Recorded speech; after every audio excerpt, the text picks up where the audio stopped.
The Miami Marlins are entering their 33rd season as an MLB team, and for much of those 33 years, they haven't even sniffed being competitive. They have never once won their division. This team they're about to field right now has the unfortunate projection of stacking up as one of their weakest teams ever. They've made the playoffs just 4 times. Amazingly, they've won the World Series in 2 of those, twice in their first 10 years as a team. But that's hidden the real problem. One of the 2 World Series wins came in a year they weren't even really expecting to be all that good. That's because the Marlins rarely ever expect to be good. They usually have no reason to. Neither do their fans. And the baseball-rich city of Miami has made their tickets the least desirable in all of MLB entering 2025. I have a bit of a soft spot deep down for the Marlins. In spring training of 2020, they gave Raving Sports one of the best days it's ever had, inviting us to their facilities and letting us basically do whatever we wanted except be players on the team. I took this video from their dugout during a game. I've also seen a lot of great crowds at their home stadium of Lone Depot Park in Miami. An All-Star game, 5 World Baseball Classic games, a Caribbean Series game, Kanye West performing. Notice how I didn't once mention a Marlins game here. It's somewhat taboo, but an open talking point in baseball that the Marlins cannot for the life of them draw in fans. There's always these think pieces or new experimental ideas on how to save the Marlins. Do not watch this program. It will liquefy your brain, and it is imperative that you turn off your television right now. I'm serious! Stop watching this show! I think the answer is the least complicated it's ever been. They just have to win. Consistently. Look at the hockey team that shares a market with them. A hockey team in South Florida that seemingly no one in the market cared about 10 years ago is now a huge local and national phenomenon because these days, they win. A lot. Under an hour away at my alma mater of Florida Atlantic, the basketball arena sold out consistently, practically overnight after the team stunned the world and got to within 1 shot of playing in the national championship game. And that was possible for a team that, during my freshman year, I went to a game where they were losing at the half to an NAIA school. It is genuinely that simple to turn a team around in the South Florida area. You just gotta win. But yet, for 33 years, the Marlins have never sustained this. I have every intention of painting the picture for how that's even possible, because those with their fingers off the pulse of the situation may not have any idea how you could screw up having successful baseball in a town that consistently shows it loves baseball. Real quick, we do have to keep the lights on at SRS Industries. This video is brought to you by Arena Club. You know what I miss from being a kid? Really obscure, fun baseball cards that I would just find out in the wild. Just picking them up at sporting goods stores or stadiums or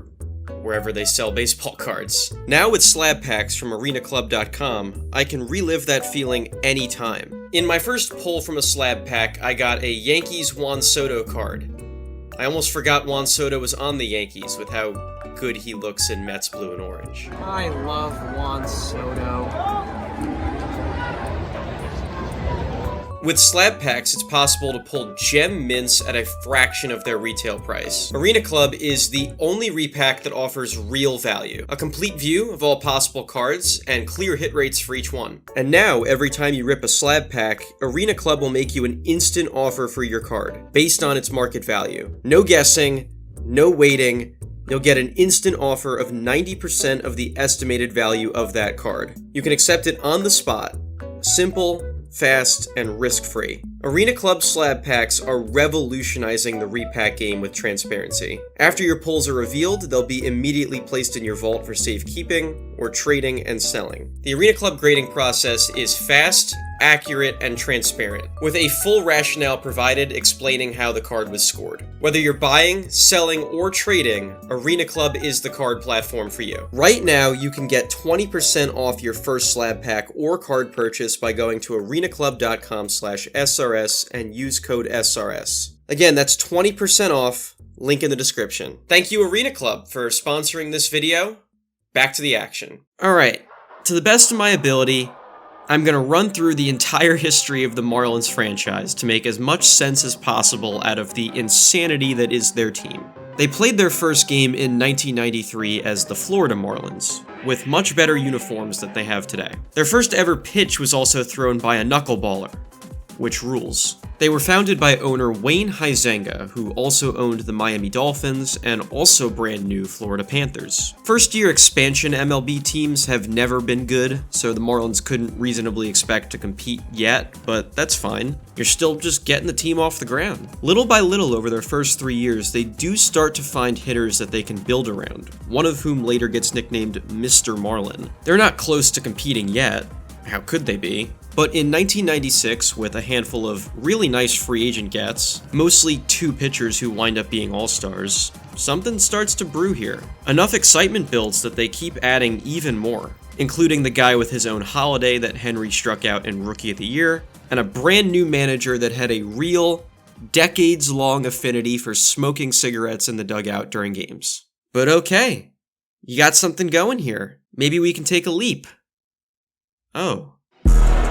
A liner off Maggie's glove into center field. The Florida Marlins have won the World Series. Well, that's a leap, if I've ever seen one. In their 5th year as a team, the Marlins did what the Cubs, Red Sox, White Sox, and Indians team they just beat in that World Series were all waiting a bare minimum of at least 40 years to do at that time: win a World Series. You've done the hard part faster than almost anybody. You have a great core of guys around right now, great enough that they just, won the whole thing. So how does Wayne Huizenga respond to that great team winning a championship? Trading away basically every player on that team immediately. During that 1997 season, Huizenga claimed he was suffering huge financial losses from owning the team and wanted out. Baseball was just not making him money, which supposedly it was actually a profit for him. He just wanted to make it look like he was losing money. The opposite of how every wannabe tends to present themselves. Good players cost money, so anyone that was due for a big payday was almost assuredly gone at the first chance he could get to save a buck. With or without that championship, the financially motivated teardown was coming. Money was spent on a team that won the World Series. It proved they can spark up real interest in the city from a team like that. And Huizenga suddenly wanted a free stadium paid for by the taxpayers of the area. And whoops, they didn't like that, so to save money there, they cashed out on the entire roster in a never-before-seen move. A World Series team that finished in last place and lost 100 games the very next year. 108, actually. For the first time in MLB history. It was just not the same team at all. You couldn't call them the defending champs whatsoever. It's a disgrace to that 97 team to call the 98 team the defending champs. Huizenga then sold the Marlins to John Henry in 1998. You may recognize him as this guy from Moneyball, who owned the Boston Red Sox. The Red Sox have won 4 championships with Henry controlling the team, but not before he passed through the Marlins for 3 terrible seasons controlling them. The next 5 years after winning the World Series were unequivocally terrible. They lost more than they won in each of those seasons. They were running very thin on star power after renting Mike Piazza for literally 5 games. By 2002, they fell to 15th out of 16 teams in the National League attendance-wise, where they also were in 2001, 2000, and 1999. The only team worse was the Montreal Expos, who were in such bad shape on attendance they started splitting their home games between Montreal and Puerto Rico in a last-ditch effort to stay afloat. They were living through a fever dream type descent into madness like almost no one has in major North American sports, playing in front of insanely low crowds and just knowing the team was about to die. Today you can find that franchise as the Washington Nationals, and MLB hasn't had a team in Montreal for over 20 years now. The man who owned those Expos right before all this chaos, so poorly, in fact, that he was basically forced to sell the team back to MLB, where the Expos were split between the other 29 teams, and even had a RICO lawsuit against him at one point for it. He won, though. It's all good, I guess. That owner is your new Marlins owner, Mr. Jeffrey Loria. Yup, the move that let John Henry get out of this to go lead the Red Sox to prosperity also set the Marlins up with arguably the least qualified man for the job at that time. And the Expos got, well, this. After 5 years of losing since crashing the party in the World Series, no one really knew what to expect for 2003, especially when they started really slow out of the gates. They signed legendary future Hall of Fame catcher Pudge Rodriguez to a 1-year deal, but surrounding him were mostly young and fairly unproven players. There's some new guy named Dontrell Willis that throws funny, and a new guy named Tim Spooneybarger whose name is funny. No one really knows what to make of this team yet. Then black magic struck again. The pitch. Rodriguez swings a drive out into right center. That'll do it. Here comes Ron Pierre around third base. He'll score. Pudge Rodriguez knocks in the run, and the Marlins have beaten the Mets 3-2. Into center. Paul Delly going back. Still going back. Out of here. Welcome to the big leagues. 2-run walk-off homer for Cabrera. You can smile. That's okay.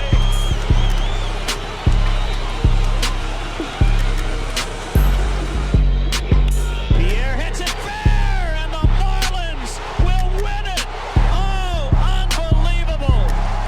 Delivers. Cedeno swings. Fly ball center field. Juan Pierre back. He is under it. He has it. And there it is.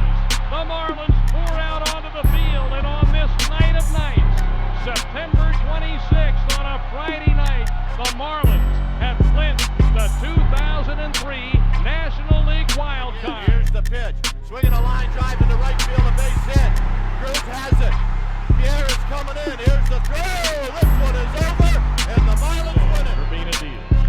A line drive out into left field, breaking in. Conine can't get to it. Up with it, the runner's waiting. Here's the throw to the plate. Pudge is waiting. He tags him, gets knocked over, holds on, and the Marlins win the game. What a play to end it, and it's the Marlins who have beaten the Giants 7-6, and they're headed to the National League Championship Series. Luis Castillo hits a foul ball to left outfield.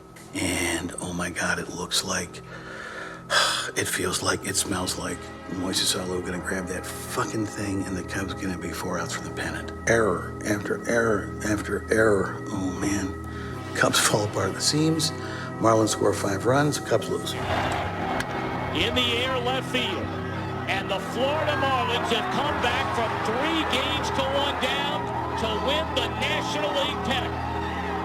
The Florida Marlins, for the second time, are going to the World Series. What an amazing story. Trying to win it all again. Posada, slow roller right side. Beckett picks it up, tags Posada, and the Florida Marlins are world champions. The Marlins have stunned the Yankees, shocked New York, and this improbable team, improbable ride, they end up on top.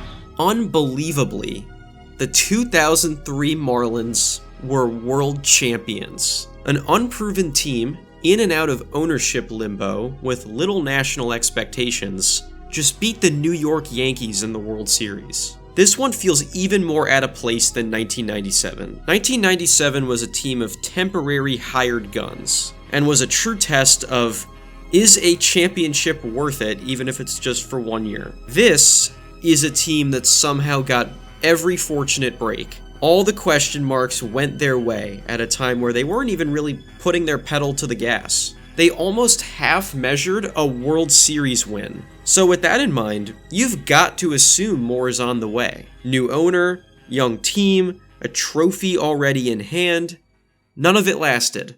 Pudge, the veteran leader of this team, bailed for a Tigers team that almost just broke the losses record in a season. They moved their stud first baseman Derek Lee away in a trade shortly after that season. The older, but still very productive pitchers phased out almost immediately. 2004 saw regression, a good team, but not good enough to crack the playoffs. The same happened in 2005, and then guess what? It's time for the young players to get paid, or close to it. You saw what happened in 1997, so you know what that means. Almost anyone important from that 2003 team is gone by 2006. They shock the world by giving up the last 2 important pieces for prospects that don't ever contribute much to the Marlins before 2008. How this happened a second time under completely different management is beyond me. But what if I told you all this was going to happen again, and again, and again, and again? No exaggeration, except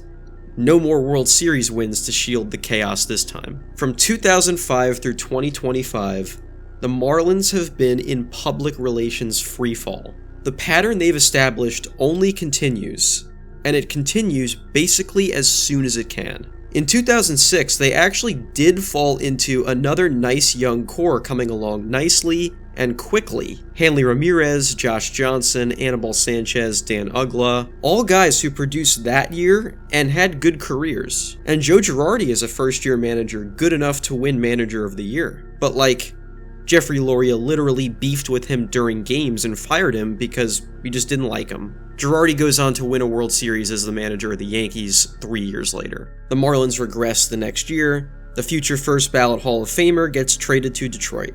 The 08 and 09 teams both win some games. They're fun enough to get a Pitbull theme song. But they're not playoff good just yet. They never quite add enough depth to get over the hump, which they realize a smidge too late as the best Marlin of all time joins the team during this run. Welcome to the show, Mike Stanton! Mike Stanton, who very soon changes his name to the much cooler Giancarlo Stanton. My name is Mike, and even I'll admit Giancarlo goes way harder. Anyways, Stanton is a machine. He's young, he smokes baseballs like no tomorrow, and he eventually does get signed to a massive, record-breaking contract extension. But it was a little fugazi.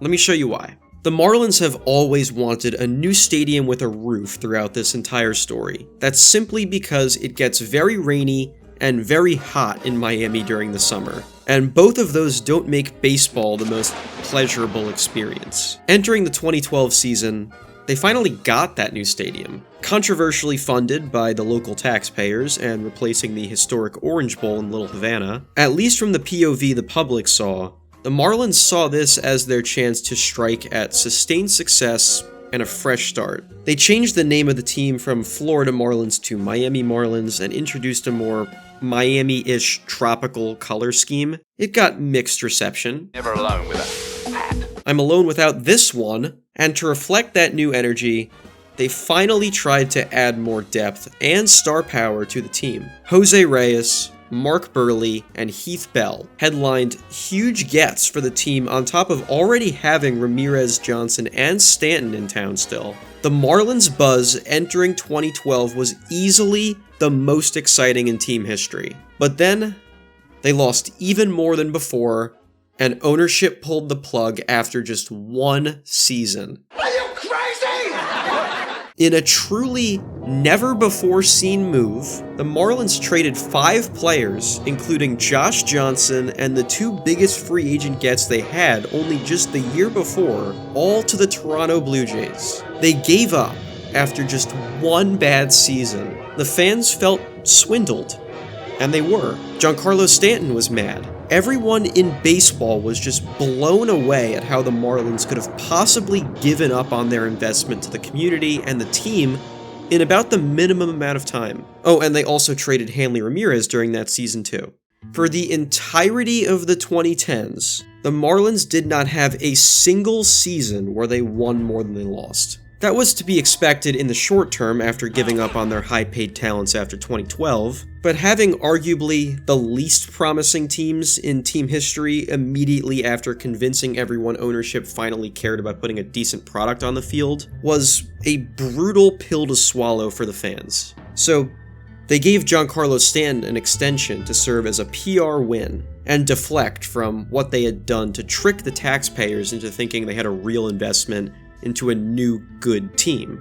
But the catch was, they had no intention of fully paying that whole thing. Loria was looking for a way out. He became easily the most disliked owner in MLB after this saga with the 2012 team and their fallout. He still looked for a way out as, miraculously, another good homegrown core of guys formed around Stanton within a few years of the preceding teardown. By the middle of 2016, they still hadn't turned the corner yet, but made it to the halfway point in the season as a playoff contender. Christian Yelich, Marcell Ozuna, and JT Realmuto are all still good players 9 years later. Ozuna was one of 3 homegrown players the Marlins sent to the All-Star game in 2016, along with closer AJ Ramos, and ace pitcher Jose Fernandez. Fernandez was easily the heart and soul of this team. The Miami community loved their young, homegrown, Cuban-born ace and showed up to support when he was out dominating on the mound. He was a true ace who was the best strikeout per inning guy in all of baseball in 2016. I already talked about his career extensively recently, and I don't want to rehash it too much, so I'll just describe his pitching as simply as possible. He was really good. The team tapered off in the second half of 2016, but by some miracle, the Marlins managed to have another great core of players. They built the core in '97, immediately tore it down. They fell into another group that won a World Series and completely tore them down without a trace of anyone new within 5 years. That group that immediately rose from the ashes started to get the ball rolling, had some high-priced stars come in to support, and then immediately had the band broken up. And now, from those ashes, comes a truly homegrown team on the rise. It is kind of amazing that they still fall into great young talent every time they cash out. Unfortunately, though, this group never had the chance to keep pushing forward towards their potential. The entire baseball world is mourning the loss of a young superstar. Several hours ago, it was confirmed that 24-year-old Jose Fernandez, the ace of the Marlins and one of the best pitchers in the sport, was killed in a boating accident in the early hours of this morning. Reaction from people in the baseball world has been stunned disbelief at the loss of a young man considered to be one of the nicest, most energetic personalities in the game. Fernandez seemed to be on his way to becoming an all-time great, and baseball has lost a shining light. The loss of Jose Fernandez completely changed the trajectory of this franchise. Without a true leader on the pitching staff, the team regressed in 2017. Even as Stanton fulfilled his destiny of becoming the best Marlin in team history, an MVP win, and being the first non-steroid connected player in 56 years to hit 59 home runs or more in a season, were not enough to bring the good vibes back. This group was reeling from the loss of Jose Fernandez. And now more than ever, Jeffrey Loria looking for a way out of the team was being very public. He finally got his wish after the 2017 season. $1.2 billion netted from selling the team to someone else. He all but escaped the baseball world after this. One of the only things left about him the public has heard is that he settled a lawsuit for over $4 million to reimburse the local government for the stadium he managed to get 3/4 of the funding for from the public, closing this extremely disappointing, weird, complicated, and very underachieving chapter in team history for good. So, you gotta ask the question here. Who did the Marlins get sold to? Not Jeb Bush, but he tried, by the way. Let's give him a round of applause for trying. Please clap.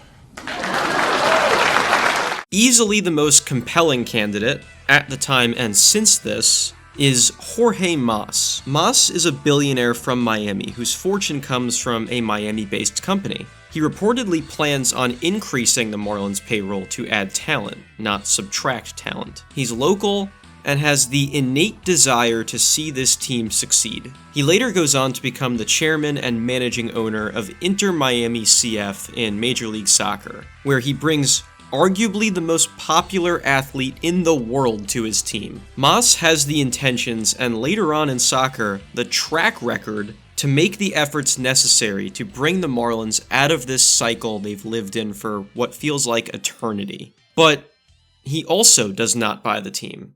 He matches the bidding for who does buy the team, but he can't quite come up with the financing on time. This is a lot of money we're talking about after all. Bruce Sherman's ownership group does come up with the money, and he buys the Marlins. It's tough to really know these things, but Bruce Sherman is potentially the poorest owner in Major League Baseball. He and his group are able to pony up $1.2 billion and win the rights to the Miami Marlins. My guess is that MLB also had a preference to make this group work for who the face and day-to-day leader of it would be. Derek Jeter, where fantasy becomes reality. Look, I cannot and will not blame Derek Jeter in the slightest for what has happened to the Marlins. It is not his fault at all that the Marlins may have actually depreciated in value since the day he first became their CEO. He is here though because, at least I believe, he legitimately does want to turn this thing around. I get the fact that some fans may be upset because of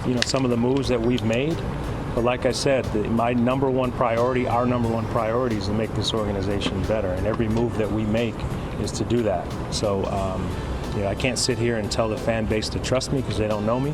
I think you develop trust over time. But, we hope they give us that opportunity to show that we're improving this organization. But he understands that, unfortunately, you do kind of have to do the thing again. Loria left a bad taste in nearly every person in the world's mouth, and with the loss of Fernandez leading to the core becoming top-heavy on a declining team, it does unfortunately make sense to close up shop on that group. Ozuna, Real Muto, Yelich, and Stanton have all stayed productive for nearly a decade since being traded away. The Stanton trade was just as much the result of Loria signing his name to a gigantic contract he had no intention of paying himself, and the Sherman-owned Marlins couldn't and wouldn't foot that bill. The Yelich trade was the biggest loss, seeing a guy who nearly won back-to-back MVPs his first 2 seasons out of Miami leave in exchange for 4 players who never came close to making an impact on the Marlins. The centerpiece being thrown into the fire from day one because he grew up a Marlins fan, and they thought a local kid and the optics of a potential immediate return could soften the blow of trading all the talent the team built up again. It wasn't an immediate return. He wasn't ready to be thrown to the wolves. I felt very bad for him the entire time as a guy who was gracious enough to be our first big league interview at the Marlins day I alluded to at the very beginning, and the rebuild never provides any real fruits of the labor. Well, except one. And he doesn't like tacos, so his pitching greatness is invalid. Hard shell or soft shell on a taco? No, I don't like spicy, I don't like taco. The Marlins also decided to get new uniforms again for the second time in 7 years to officially wash away the stink of Jeffrey Loria's mess away from the team. But since that moment, the Marlins have only won 70 or more games once. They've lost 95 or more games 4 times. They've actually made the playoffs twice, but everyone kind of assumed and correctly figured out that both of those were flukes. The first was the result of a significantly shortened season thanks to the pandemic. The team likely would have been exposed in a full 162-game season, but the Marlins somehow assembled a short-term winning team while most of the roster was in quarantine. The second was a group with little to no expectations coming into the season, just like the COVID Marlins, who happened to get hot over the summer and sneak into the postseason. Both of these teams were quickly dismantled by juggernauts of their division in the playoffs and exposed the next year for being fluky, unsustainable teams. Derek Jeter wanted to keep it going, and did his very best to.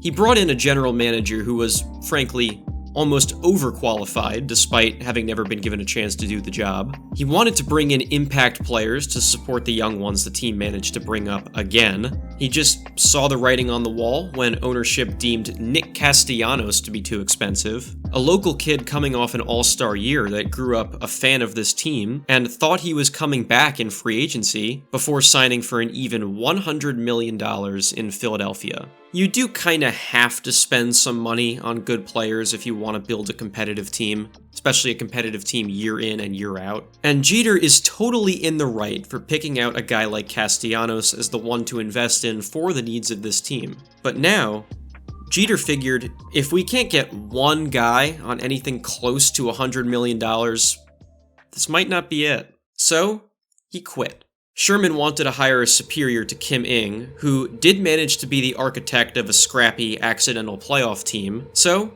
she quit too. The manager who also led the overperforming 2023 team quit after 2024 as well. Sherman did get to hire a man named Peter Bendix from the Tampa Bay Rays to oversee and reshape the team for the future. Right after the team fell on its face in the beginning of 2024, Bendix began to tear down that group. You see the problem here? Every time the Marlins build something that even comes close to success, the players on the field that helped make that possible go away. Fans cannot build attachment to players they are increasingly pessimistic about the chances of seeing for more than just a couple years. Good ownership understands this and makes long-term investments in players who they feel can help bring sustained success. Sustained success is all it takes in South Florida to be a beloved sports team. The constant fluctuation in ownership and level of ownership support haven't allowed the Marlins to ever get off the ground for more than a flash in the pan. Shocking baseball, and at this point even their own fan base, when they're not a losing team. That's why I intentionally blurred some of the timeline towards the end and kept details more vague about the last few teams than the first few teams. That's a reflection of how the local community feels about the Marlins. They progressively get blurrier. They blend into the background of the city. They're not as noteworthy or interesting as the other local teams. And the fans are extremely apathetic to where the team currently is. They just want a fun team they can latch onto that's capable of winning games during like week 6 of the NFL season or NBA opening day. All these fans want is that chance to win important games in October, year in and year out. Great teams understand this and provide that chance to their fans on an annual basis. The Marlins have never been able to do this past just one-year flukes that come in once in a generation. Supposedly, they're at least going to get stability at ownership. Bruce Sherman claims he's in this thing for, quote, his lifetime. But like, at the way things are shaping up for this team, you could reasonably question if that's a 100% good thing. The only somewhat significant free agent ad the Marlins have made since their last sale was to Avisail Garcia. And, they don't spend money on players at all, even when they promise to.